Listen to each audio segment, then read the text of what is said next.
sort of figure that Boo Boo Pharmacy is probably the closest thing we have to a PokeCenter in Genshin, right?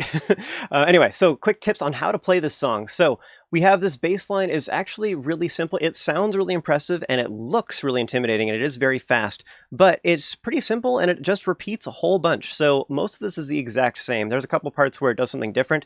So you have the two basic ones, which are just these two chords. So it's just this guy and this guy. And that's pretty much it. Then you have this one, which it just moves up from the default just a little bit. And then finally this guy is another odd one where it just moves your pinky over. And then you put it right back and you go back to the default position again. It's not that bad. So that's all great. The only other one that's weird is we have this run. However, it's not really that bad, especially because we don't have the melody going on at the same time.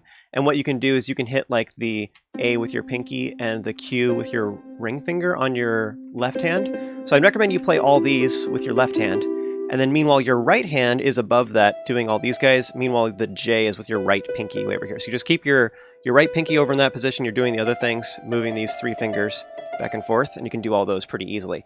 So it's actually, the melody isn't that bad, and there is parts of it too where you don't have to worry about it because these are overlapping, so you can just do this kind of thing and you don't have to worry about it at all.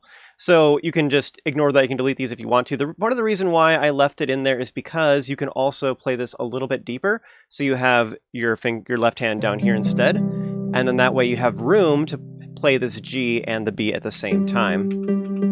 So that it's a little bit more distinctive. Otherwise, it gets kind of lost in translation with the regular version. One of the reasons why I started this off so high is because that's how it is in the Game Boy. The original Game Boy for Pokemon Yellow, Red, and Blue. This is the song I was basing this off of. Yeah, that's pretty much all there is to say about this song. The one other note to make is that I did add a couple notes in here just as flair. These M's here, and also this B at the end. You don't have to do that. You can totally just play the regular one instead. I just think it sounds cool, especially this M. This M sounds awesome, but it's kind of hard to reach.